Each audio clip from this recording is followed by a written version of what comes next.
Good morning. Thank you. My name is Michelle Jordan, and I'm president of the League of Women Voters of Evanston. Welcome to the Forum for Candidates running in the upcoming election for Evanston City Clerk. The clerk serves a 4-year term. The League of Women Voters is a nonpartisan political organization dedicated to promoting the active and informed participation of citizens in government. We sponsor these events as a service to the community. The League of Women Voters neither endorses nor opposes candidates for public office. We would like to thank the city for providing the space today and services. Our moderator for this forum today is Josie Yanguez. Josie lives and votes in Chicago. She has been a member of the League of Women Voters of Chicago for over 15 years. She has participated on various committees for the League, including Education and Diversity. She is also director of the Illinois Resource Center, a not-for-profit organization that works in tandem with the Illinois State Board of Education, providing professional development and technical assistance to educators who serve pre-K to 12th grade students who are bilingual and English as a second language programs. Josie will review the forum rules and introduce the candidates. Let's get started. Thanks so much, Michelle. And thanks to the League of Women Voters for inviting me to this event to moderate. And I want to thank candidates Stephanie Mendoza and Vanessa Johnson-McCoy, who you'll be hearing from during the course of the day. I'm going to run through very quickly a quick summary of the rules for today. Candidates are not allowed to have any visual aids. Candidates may use notes if they are on paper, no electronic devices, and personal attacks are not acceptable in candidate statements or in responses to questions. You'll notice that we have timers in the front, people who will have little paddles with time frames for our candidates. I'm sure the candidates will be moderating, looking at the time frames, and I will be enforcing the time limits if candidates go over in their questions. Know that we will be alternating both opening statements and questions and closing statements throughout the course of the event. Questions were generated both by the League as well as questions generated by the public. Since this is a nonpartisan event, I'm glad to see that no one here in the room has any campaign buttons on or any campaign signs. Those are not allowed. For the public, no flash photography is allowed during the forum, and photos or videos of audience members are prohibited. This forum will be videotaped and posted on the League's website, LWVE.org, in a timely manner. The League will post this without editing it to its website. Candidates may be able to share the links to the League's original form in its entirety. However, no voice, image, or other duplication of the form may be used by any candidate's campaign or representative of the campaign advertising, including on campaign websites. For audience members, number one, thank you so much for coming to this forum. We know that this gives a very large number of voters the opportunity to hear from our candidates, express their positions on the issues. I ask that you please remain silent throughout the forum and stay in your seats during this time. And I believe that is it on my account. So we will be starting with a 2-minute opening statement from each of the candidates. We will start in alphabetical order, and I will be alternating back and forth with the questions as well as to the closing statements. So without any further ado, we'll begin with an opening 2-minute statement from candidate Vanessa Johnson-McCoy. Thank you, and good morning, everyone. Thank you, League of Women Voters, for organizing this forum. I am Vanessa A. Johnson-McCoy. I am born and raised right here in Evanston in the 2nd Ward, and my father grew up here as well in the 5th Ward. And I love my hometown. I would be honored, humbled, and delighted to serve as the first African-American female city clerk. I have been a servant leader since 3rd grade, serving as class representative in student council all the way up through high school. In 7th grade at Chute Middle School, I served as the vice president of student council, which is also the parliamentarian, and so I've been using Robert's rules since I was 13 years old. The city clerk is an administrative position for which I am highly qualified. My bachelor's degree is in business administration from the University of Illinois at Urbana-Champaign. I am an experienced and proven professional with a corporate background, primarily as a successful human resources project manager. I've been a real estate agent for 8 years, and I've owned my own business, VAJM Consulting, since 2018. During these past few years, I've worked in various positions at for-profit and non-for-profit organizations as a consultant, an employee, and a volunteer. I've been actively involved in many community, interfaith, civic, social, and governmental related committees, organizations, and projects. As your next city clerk, I would do my part to ensure that our city reflects the diverse voices of all of our residents, especially on our boards, commissions, and committees, and with a central focus on accessibility, accountability, and inclusion. Thank you very much. Thank you very much. Opening statement from candidate Stephanie Mendoza, 2 minutes. Yes, hi. I'm the current city clerk. My name is Stephanie Mendoza. Thank you, everyone, for being here, and thank you to the league for putting this forum together. The reason why I'm running for re-election is because we've done a lot of work in our office to make the office more modern, and there's just a lot of work to be done. We've digitized all of our records in our office dating back to 1863, and right now we're in the midst of a huge $130,000 project to digitize our HR department and to digitize our public works department. So there is a lot of consistency and just ongoing support that our city needs from the clerk's office to ensure that someone that is in the office that understands how to use our document management system can continue to move the city forward, where our staff can have more reliable digital documents and our residents can have more reliable digital documents. So we in the clerk's office have done a lot of work, and there's still a lot of work to be done. I can tell you, as finishing up my first term, it does take a long time to become acclimated to the needs of the clerk's office and to the needs of the city. We are one of the larger cities in Illinois, and we are more technologically advanced than other cities, but we still have a lot of work to do to get to where we need to be. I am proud of the work that we've done around digitization, but also outreach in the community and starting various workforce development programs in our office to help support people in our community. I come from a background in government, I studied political science at Loyola University, and I've been very proud to be able to use and integrate the skills that I've learned into this office. Thank you again for being here. Look forward to this forum. Thank you, Ms. Mendoza. So right now we're going to enter a section of questions in which each of the candidates will have 1.5 minutes to respond. And again, these were questions generated both by the league and by the public. So the first question will be for Ms. Mendoza. Oh, and a very important element also, none of these questions were shared with the candidates ahead of time. So first question to Ms. Mendoza. Please identify and explain your 2 most important priorities for the office of City Clerk.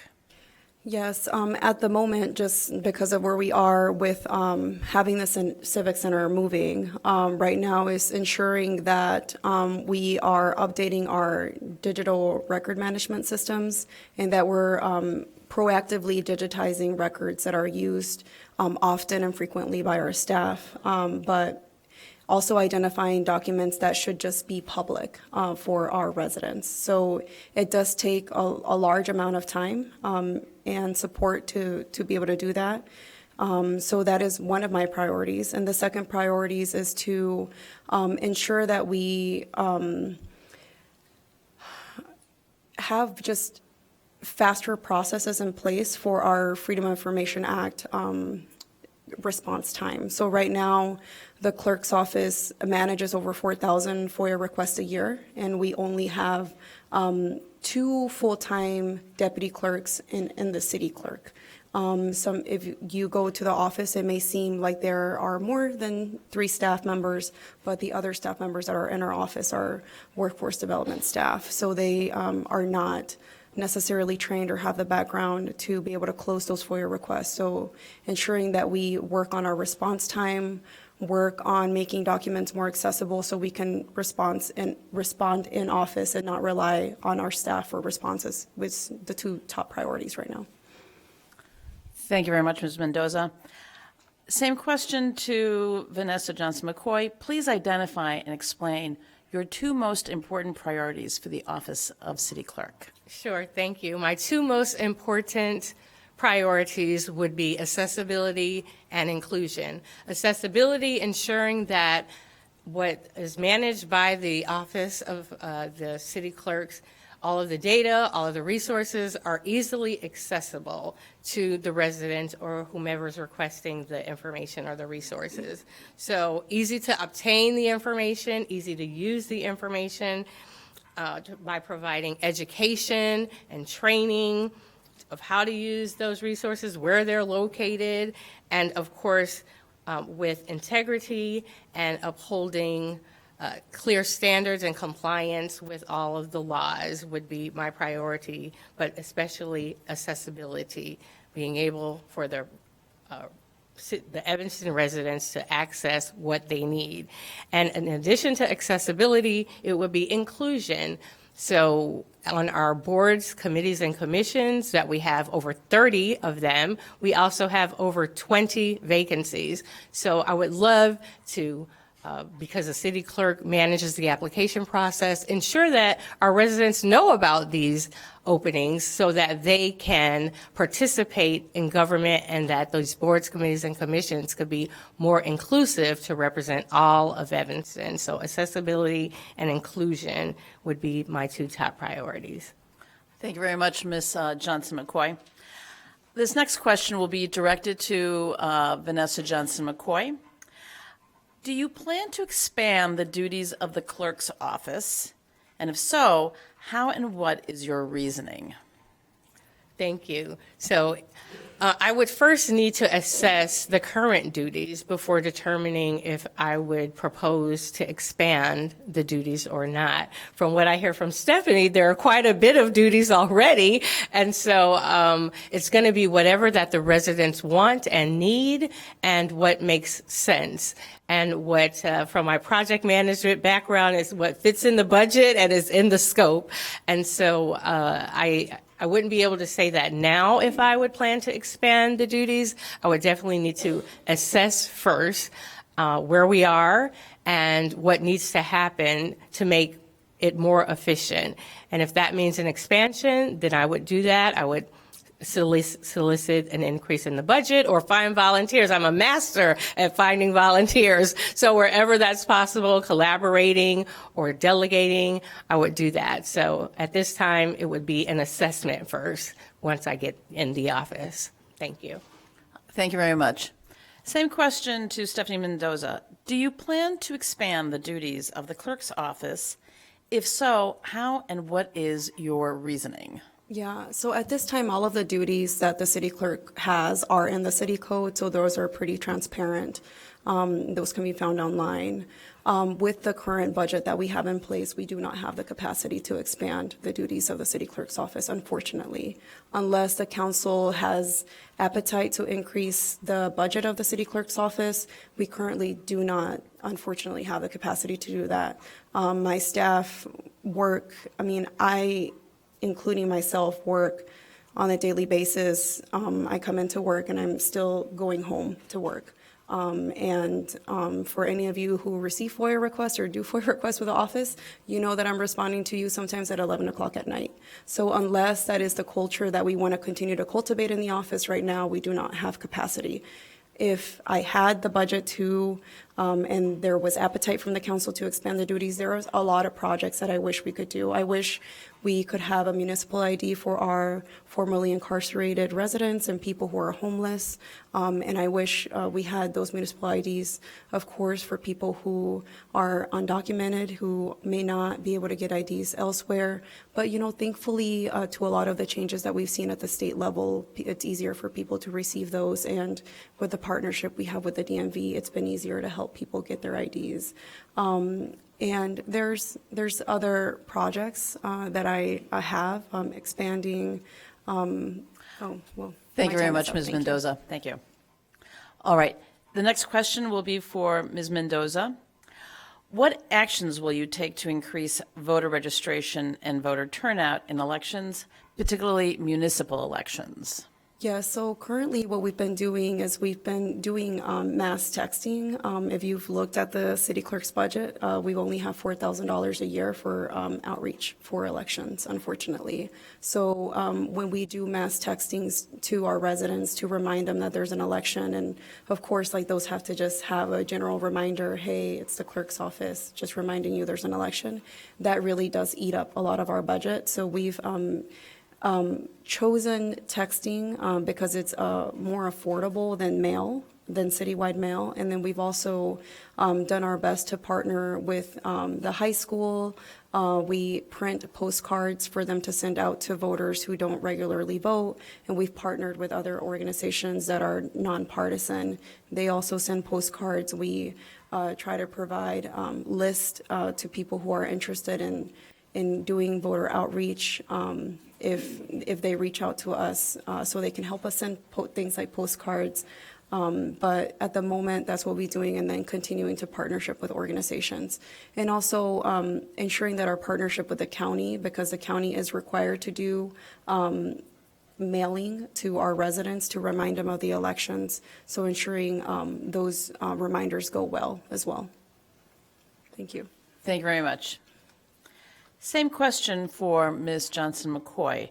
What actions will you take to increase voter registration and voter turnout in elections, particularly municipal elections? Sure, thank you. Well, I would definitely use all available resources. For example, currently on the Evanston, the City of Evanston website, if you look at the 17th, when early voting starts, you will not see that early voting starts. If you look on April 1st, you will not see that that is Election Day. So, number one, we need to increase communication of what's happening when the voting dates are. So I was very surprised to see that it's not right there on our homepage. So all available resources are organizations that do voter registration. I would partner with them. I would go to, or me or one of our staff or volunteer would go to the senior buildings to ensure that they know they can do mail-in voting. We would go to the youth, the high school, and let them know that when you're 18, you can start voting, and the other places where our young people congregate. We have lots of different events throughout the community where we could during the November election, I saw lots of lots of places where I went. I saw tables of voter registration, but I have not seen that now. And so I would definitely be more diligent in communicating dates and information to let folks know you can go to early voting. And that'll be especially important as we're moving to 909 to communicate. Thank you. Thank you very much. All right. This next question will be for Ms. Johnson-McCoy. What steps have you taken or will you take to develop a positive working relationship with other elected city officials, other city staff, and the public at large? Oh, sure. Well, that's loaded. So I'm sorry. It was what positive steps have I or will I take? What steps have you taken or will you take to develop a positive working relationship with other elected city officials, other city staff, and the public at large? Okay, thanks. So relationships are very important to me. I am active in our second ward, attending the meetings for the past at least 5 or 6 years, and getting to know the council members in my current role at First Repair and working with the reparations. I serve on the housing working group under the reparations committee and several other capacities where I engaged with our current council members and the public at large. I mean, I have so many hats that it's hard to say that what all I've done, but I'm definitely engaged in the community as a real estate agent fighting for fair housing, affordable housing. I'm on the Joining Forces Connections zoning committee. I could just go down the line, but primarily in housing. So I've interacted quite a bit with our community, our interfaith community, and our real estate community. I've served as the president of the Women's Council of Realtors for 2 years. And I could really go on, but I am very active in my community. And so, yeah, I've done quite a bit to engage because relationships are important. You never know who can help you or how you can help someone else. Thank you very much. Same question for Ms. Mendoza. What steps have you taken or will you take to develop a positive working relationship with other elected city officials, other city staff, and the public at large? Yeah, so the clerk's office actually relies on everyone else to do its job, believe it or not. So even when we're responding to 4,000 FOIA requests a year, we have to reach out to a lot of our staff to retrieve documents. So our office has a really great relationship with a lot of our staff members. We're the office. I tell people we're the office everyone thinks they don't need until they need it, and when they need it now. So we make sure that we continue those positive relationships. We do a lot of lunch and learns with our staff, like whether it be FOIA training or letting them know of any other thing that's going on in our office, just so we can reel them in one way or another, just so we can stay connected. We've done our best to try to audit who's responding to what and who has what documents in the city, and keeping positive relationships. And even we do citywide mail for all of our departments, including the library and police and fire departments. So in the clerk's office, we're manually sorting mail on a daily basis. And we're even right now, as we're moving, some departments can pick up their mail, some can't, and we're having to deliver mail, and that's okay, right? We get that feedback and we continue to have those good relationships. And I've also maintained a good relationship with our council members.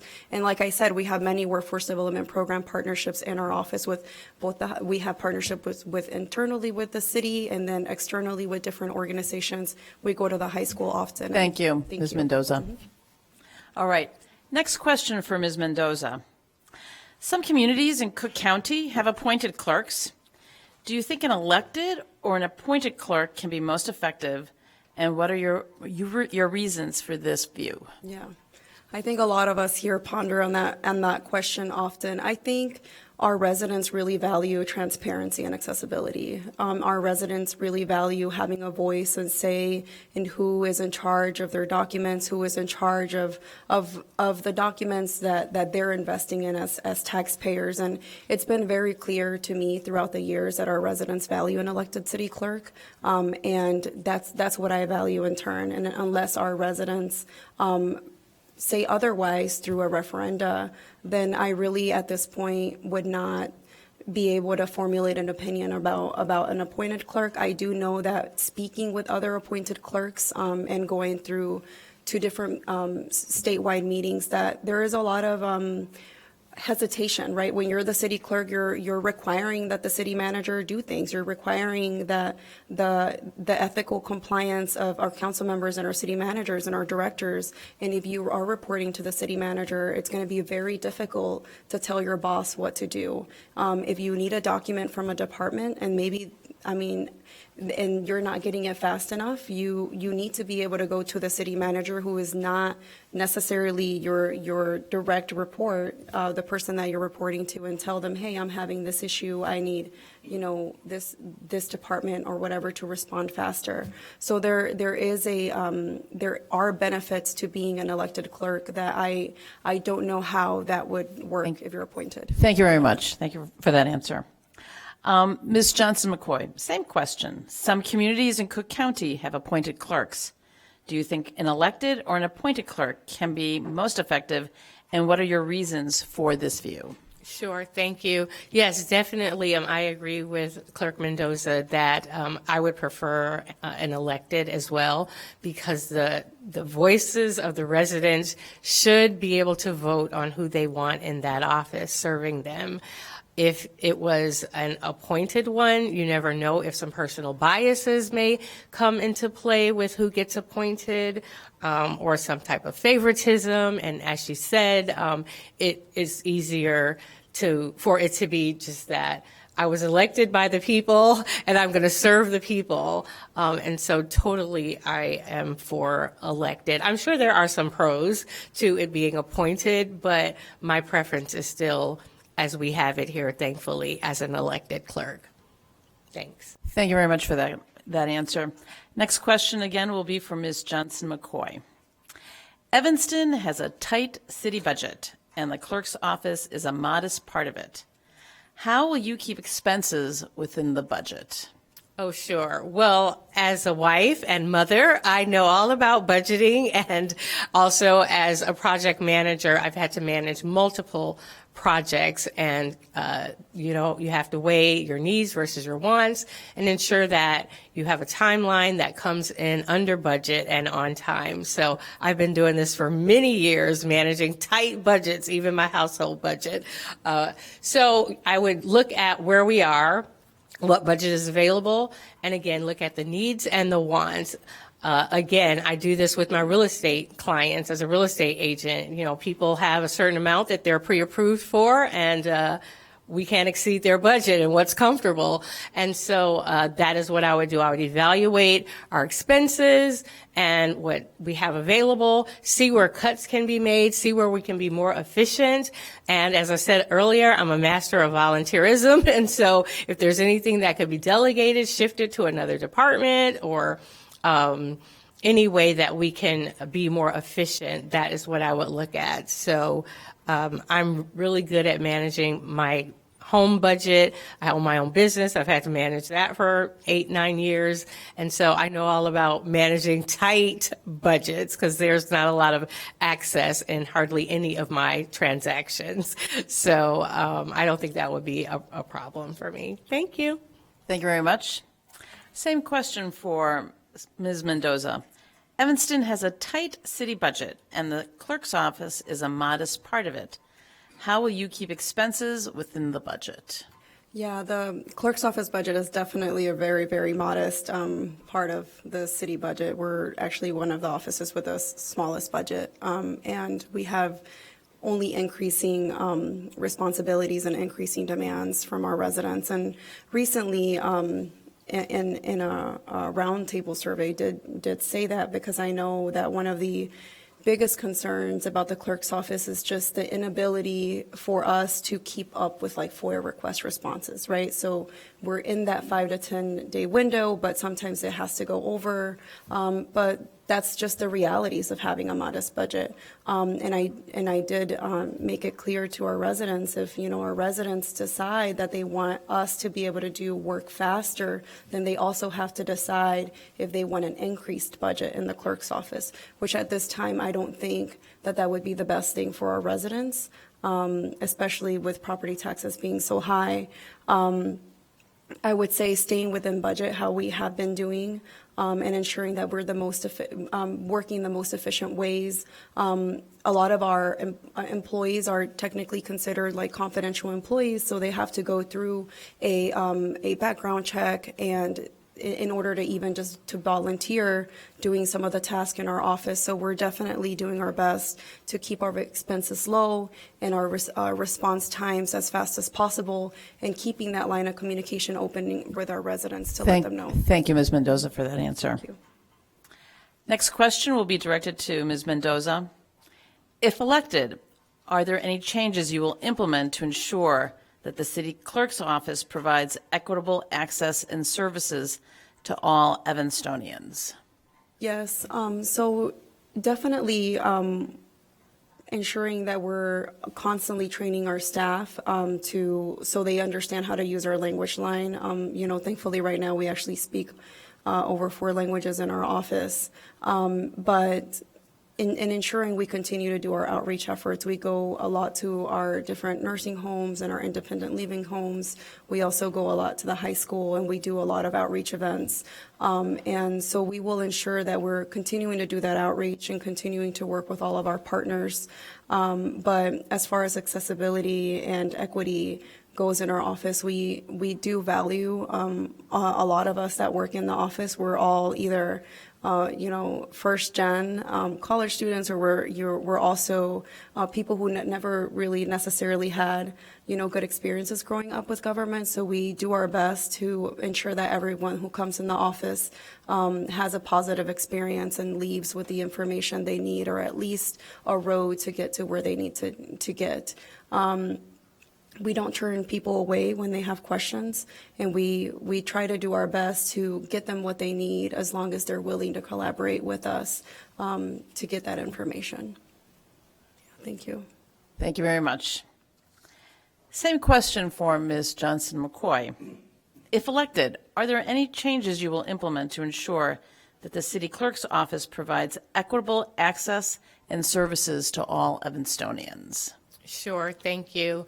Yes, I would definitely ensure that things are available in multiple languages, and that if we have, for example, I talk about the opportunities on our boards, commissions, and committees where we have over 20 openings. So I'd make sure that we educate the community throughout of these opportunities to let their voice be heard, so that these board committees and commissions are more representative of all of Evanston. And that will increase the different diverse thoughts that are presented at the boards, committees, and commissions. And I think that will make things more equitable, ensure that our staff is trained thoroughly, and that, as she said, that the language lines are used, and that we offer a service for whoever is, whatever the language is, or if there's a barrier, that we know how we can address that language barrier or that access barrier. So I would look at all available resources to ensure that all of Evanston is able to obtain what they need and feel represented to run an efficient city clerk's office. Thanks. Thank you very much. Next question will be to Ms. Johnson-McCoy. How will you and your office work with the Cook County Clerk? Very closely, because they are the ones that tell us what to do and when to do it. And so that would be top on my list, that I would get to know them, know all the resources that are available, that they provide to us, especially if they're free. And it would just be a partnership, because we have to take directives from them and keep updated on the information that they're providing. And that, again, will be important as we're moving to 909. We'll need new, and with the redistricting, so there'll be different things that we have to determine, new polling places. And so it'll be critical to partner and collaborate with the county and the state election boards. So yeah, they might get tired of me, but that's where I need to go for my information. And so it'll be a great partnership. Thanks. Thank you very much. Same question for Ms. Mendoza. How will you and your office work with the Cook County Clerk? Yeah, so we have a really close relationship with a lot of our different departments within the Cook County Clerk's office, whether it be through the ethics compliance that our board, commission, and committee members and our staff and elected officials have to do on a yearly basis, or it be helping them find alternative polling places. If someone doesn't want to renew their contract for their polling place, we help them find new places. And then also ensuring that information comes out, that we're communicating with them when our residents have questions. Our residents come in with questions all the time. Things like, when are mailing ballots going to be sent out? And we actually don't send them out, so we have to call the county and have a direct line of communication with them and say, hey, are those going out Wednesday, Thursday? So just it's important for us to have that communication. And then also when things go well, but also when things go wrong, we need to be able to contact them. And we also and other things. We have a great relationship with our local election judges. In reality, like, they are the ones who make democracy happen, right? Every time we have an election. So we will continue to be good host for our Cook County election operations and continue to be good partners with them. And if I can also make a plug for the Illinois Board of Elections, where we also partner with them to get a lot of information when people are running for office. Thank you very much. Next question will be to Ms. Mendoza. Explain how you would address FOIA requests, Freedom of Information Act requests. Should some responses to FOIA requests have redactions? Why or why not? Yeah, so the state gives us very delineated exemptions for redactions. And we in the office follow state law and do the redactions based on what is allowed. FOIA, sometimes if you're requesting documents because you want to know what the city is doing, that's one thing, right? But when you maybe are going through domestic violence, or your child went through sexual abuse, right? Or there's just a lot of different things that we do in the clerk's office when it comes to FOIA. So we have to be very, very careful. Sometimes when we do redactions, right, it's not just as easy as saying, let me just not redact something, or let me redact it. We have to just use that lens of sensibility, because sometimes if you're a person that is just concerned about the operations of a city as a whole, right, like how are staff making these decisions, how is the council making a decision, that's one thing. But when you don't see the other side of the importance of the Freedom of Information Act for families who are going through domestic violence, for children who are going through really difficult times, like that is where we really need to ensure that we are using our abilities to redact those types of documents very carefully and with the scrutiny that the state allows us. So that's how I view it. Thank you. Thank you very much for that response. Ms. Johnson-McCoy, same question. Explain how you address or would address FOIA requests, Freedom of Information Act requests. Should some responses to FOIA requests have redactions? Why or why not? Sure, thank you.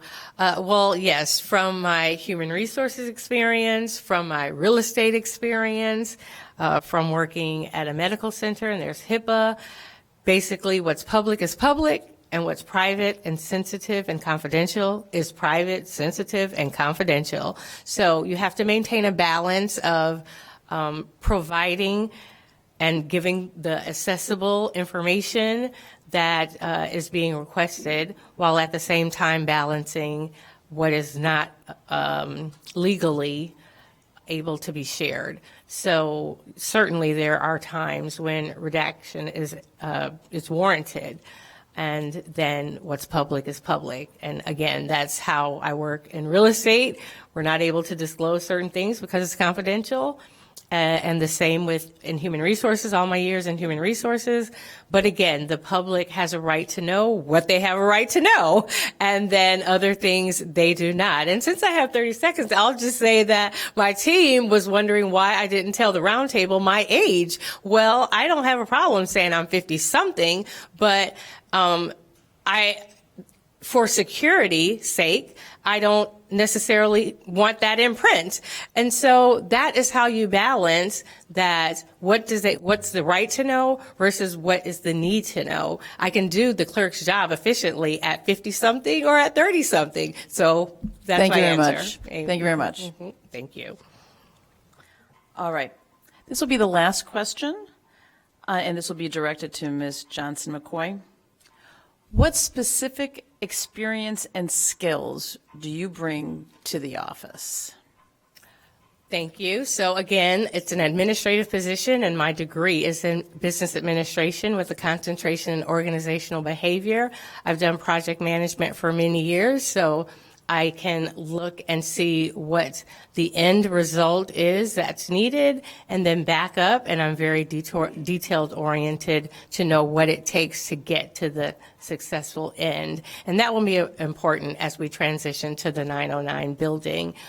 And so I bring a detailed, very detailed oriented. I'm very organized. I am very sensitive to meeting the needs of the residents, or in some cases my clients, my customers, whoever that I'm dealing with. So there are a number. I'm a fast learner, and so I know there may be some systems I'm not familiar with yet, but I'm a fast learner, and so I'm very bold as far as speaking up when something doesn't seem right, questioning. So there are very many skills that I bring. I got 30 more seconds. So I'm friendly, I'm professional. I care about the needs of all the people that I would be serving, not just those that look like me, that think like me. And so it would be my my utmost honor and privilege to serve in this capacity. Thanks. Thank you very much. Same question for Ms. Mendoza. What specific experience and skills do you bring to the office? Yeah, so for me, really my relationships at the state, local, and county level has really helped the clerk's office. One of the things, restoring our vital records, our residents used to have to drive to Skokie or downtown Chicago to get their records. They can now get them in the office, and I was able to do that through my relationships at the state level. But not only that, I, of course, bring the investment of the many years that our residents have given me by voting for me and putting me in office. So they've invested time in me learning and being in that office, and I understand how to use all of our programs and our systems. And the clerk is in charge of a lot of things, from updating just certain tabs on the website to going in and sending our online municipal code to our codifier, or using our document management system and indexing those and ensuring that documents are uploaded and put in the correct folders. And so, there is just an investment period of that, the learning time that I've had that is important. I'd love to continue to use those skills if our residents decide they want me to continue to serve our community. And of course, I have an extensive understanding of the law. I understand state law. I know how to get the answers to the questions that people have. And Thank you, Ms. Mendoza. Thank you. Thank you. So now we've reached the part of the forum I'll be inviting candidates to put in closing statements. And we'll first ask Stephanie Mendoza for a 2-minute closing statement. Yeah, I want to thank our residents for the time that they've given me in office, and I hope that they allow me to serve them for another 4 years. I've learned a lot being the clerk, and I want to continue to innovate and to use the skills that I've learned to ensure that we are an office that is responsive and effective to our residents, that we continue to innovate with the resources that we have. But most of all, I love to serve our community. I really love government, and I love accessibility, and I really deeply believe in the preservation of our democratic systems, and I deeply believe in the preservation of the clerk's office and how important it is for our office to be fully functioning and treat everybody equally, ensure that we give everyone the information that they request and that they need in a way that is not being preferential to anyone.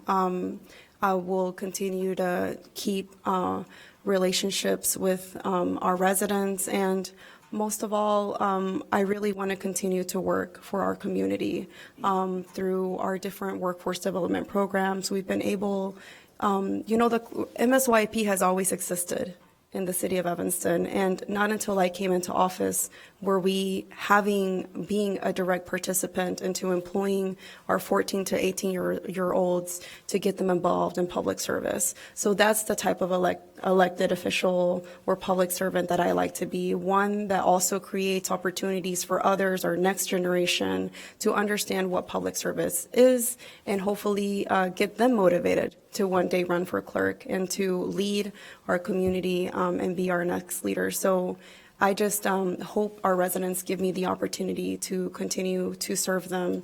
But I also thank you for the time that you've given me in office. I really appreciate it. Thank you very much, Ms. Mendoza. A 2-minute closing statement from Ms. Vanessa Johnson McCoy. Sure, thank you. Once again, I'd like to say that I am born and raised right here in Evanston, and I love my hometown. Evanston is a city with a rich blend of cultures and perspectives, and I believe that every voice deserves to be heard and represented in our decision-making processes, especially on our boards, committees, and commissions. As city clerk, I will work tirelessly to ensure that our civic structures are inclusive, transparent, efficient, and responsive to the needs of our community.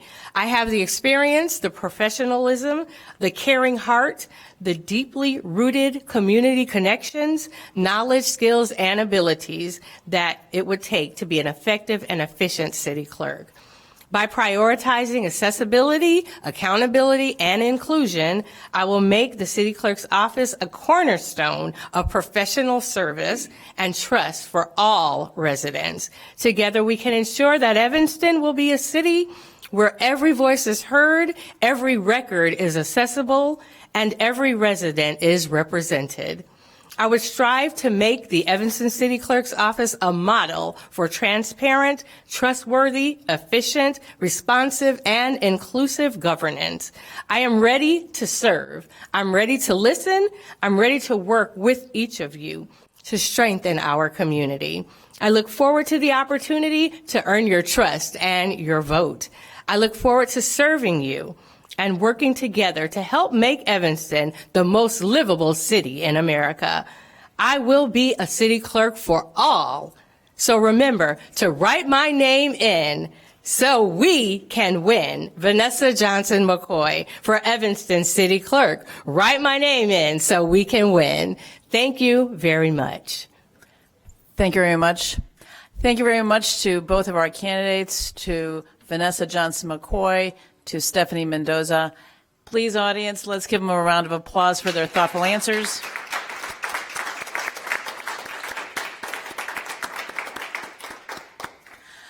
As we indicated, this forum is being recorded and will be available on the League website at LWVE.org until Election Day, which will be April 1st. My understanding is that mail-in requests for voting can be available through March 17th. And then, of course, presumably there will also be early voting as well as voting on Election Day itself. Please don't forget to vote on Election Day. Thank you all very much for coming, and happy International Women's Day. Thank you.